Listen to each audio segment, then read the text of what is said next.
ఇప్పుడు నా కెరీర్ గురించి చెప్పుకోవాలంటే ఫస్ట్ 10 మంత్స్ కాంట్రాక్ట్ లెక్చర్గా ఒక గుడ్ లెవెల్ ఇంజనీరింగ్ కాలేజీలో చేశాను.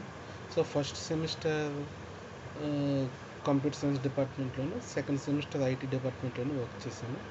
అది August 18th August of 2002 to 31st May of 2003 అక్కడ వర్క్ చేశాను. సో అది యాక్చువల్గా నా కెరీర్ యాజ్ ఏ అసిస్టెంట్ ప్రొఫెసర్గా అక్కడ good level engineering college Gudivada పక్కన చేశాను అనమాట. తర్వాత రేవి టెక్నాలజీలో 3 months వర్క్ చేశాను. అక్కడ ప్రాజెక్ట్ కూడా నేను చేసింది ఎఫ్టిఎస్ వెబ్సైట్ అండ్ ఫాస్ట్వే వెబ్సైట్. యాక్చువల్గా నేను ఇంతకుముందు చెప్పాను కదా, నా మైండ్లో ఎలక్ట్రానిక్ డివైస్ పెట్టేది అనేసి. సో నేను మామూలుగా ఆలోచనలన్నీ కూడా వాళ్ళు గ్రాస్ప్ చేస్తుంటారు, యూఎస్ఏలో యూజ్ చేసుకుంటారు. మన వాళ్ళు అడ్మినిస్ట్రేటివ్ రిలేటెడ్గానే మన ఇండియన్స్ ఓన్లీ యూజ్ చేసుకున్నాను. సో అక్కడ యాక్చువల్గా క్రెడిట్ కార్డ్ నుంచి, ఫర్ ఎగ్జాంపుల్ క్రెడిట్ కార్డ్స్ కానీ డెబిట్స్ కార్డ్స్ కానీ పట్టుకుని ఏమైనా జర్నీలో వెళ్ళినప్పుడు వాళ్ళ మనీ, వాళ్ళ క్రెడిట్ లిమిట్ అయిపోతే ఏం చేస్తారని ఆలోచించినప్పుడు అప్పుడు ఫండ్ ట్రాన్స్ఫర్ కూడా చేసుకోవచ్చు కదా, క్రెడిట్ కార్డ్ నుంచి క్రెడిట్ కార్డ్ కానీ, బ్యాంక్ అకౌంట్ నుంచి క్రెడిట్ కార్డ్ కానీ, డెబిట్ కార్డ్ నుంచి క్రెడిట్ కార్డ్ కానీ. సో ఇలాగ చేసుకోవచ్చు కదంటే అది నాట్ వెస్ట్ బ్యాంక్లో ఇంప్లిమెంట్ చేశారు. అది త్రూ మెజిక్స్ నుంచి రేవ్ టెక్నాలజీ వచ్చింది. ఒక 3 months అక్కడ నేను వర్క్ చేశాను. సో అది నా first project. Next 2 years TCS ముంబైలో వర్క్ చేశాను.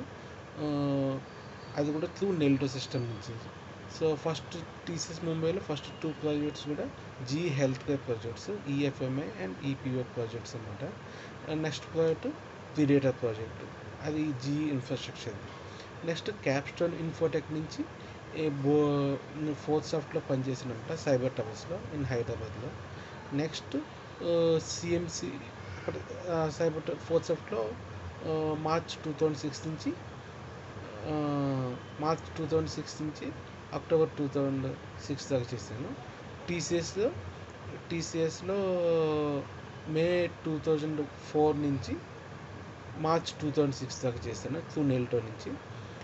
అండ్ రేవ్ టెక్నాలజీలో జనవరి 2004 నుంచి ఏప్రిల్ 2004 దాకా చేశాను. Next first Rave technology, next TCS through Nelto, next 4th Shift through Capstone Infotech, next సిఎంసిలో పర్మనెంట్ ఎంప్లాయ్మెంట్, అది నవంబర్ 2006 నుంచి 31st July 2010 దాకా చేశాను అనమాట. యాక్చువల్గా సిఎంసిలో చేశాను నవంబర్ 2006 నుంచి జూలై 2010 దాకా. యాక్చువల్గా సిఎంసిలో నేను 5 ప్రాజెక్ట్స్ చేశాను. 2 ప్రాజెక్ట్స్ ఎస్బీఐ ఎండిఎన్ పేమెంట్ సిస్టమ్స్ అని కలకట్టాలో చేశాను. సో అవి 2 షార్ట్ డ్యూరేషన్ పెట్టట్లేదు. ఆఫ్టర్ సిఎంసి ఐబీఎం బెంగళూరులో చేశాను, అది త్రూ మ్యాగ్నా ఇన్ఫోటెక్ నుంచి. అది ఆగస్ట్ 2011 నుంచి డిసెంబర్ 2011 దాకా చేశాను. తర్వాత జనవరి 2012 నుంచి సెప్టెంబర్ 2012 దాకా ఆబ్జెక్ట్ 1లో చేశాను. కానీ యాక్చువల్గా నేను వర్క్ చేసింది అడాప్టెక్లో జనవరి 2012 నుంచి మే 2012 దాకా జస్ట్ ప్రాజెక్ట్ చేశాను. నెక్స్ట్ ఒక 2 months బెంచ్ మీద ఉన్నాను అనమాట. తర్వాత సిటిఎస్లో 3 months చేశాను. అది యాక్చువల్గా త్రూ హేలేషన్ మ్యాథ్స్ నుంచి. యాక్చువల్గా సిటిఎస్లో చేసినప్పుడు నాకు మెయిన్ కాన్ఫ్లిక్ట్స్ వచ్చాయన్నమాట. So terms and conditions, CTS terms and condition కాకుండా ఇంకోటి ప్లెయిన్ టర్మ్స్ అండ్ కండిషన్ మీద సైన్ చేసి నా వల్ల వచ్చిన గతంలో వచ్చిన ఇన్నోవేషన్స్ మీద పేటెంట్ రైట్స్ వాళ్ళకి ఇస్తున్నట్టుగాను. గతంలో వచ్చి ప్రజెంట్ అయితే ఓకే, గతంలో వచ్చిన వేస్తున్నసరికి నా డౌట్ ఇచ్చి మొత్తం రీకలెక్ట్ చేసుకునేసరికి మోర్ దెన్ 435 ఐడియాస్ అన్నీ వరల్డ్ వైడ్ ఇంప్లిమెంట్ అయ్యేసి నాకు అర్థమైంది.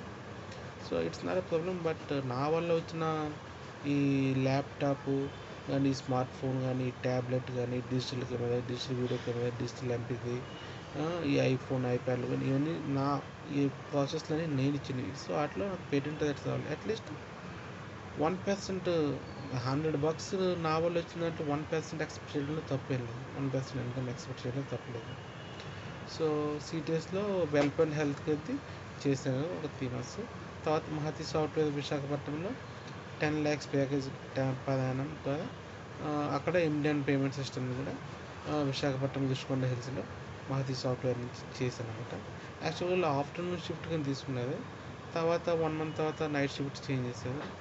ఇంకా అదే టైంలో ఎలక్షన్లు అనేవి వచ్చి ఎలక్షన్లో కూడా పవన్ కళ్యాణ్ గారి స్పీచ్ విని పవన్ కళ్యాణ్ సీఎం చేస్తే బాగుంటుంది అని దిగాను. కానీ పవన్ కళ్యాణ్ చంద్రబాబుని సపోర్ట్ చేయడం నాకు నచ్చలేదు. అందుకని నేను ఇండిపెండెంట్గా పోటీ చేశాను, ఓడిపోయాను.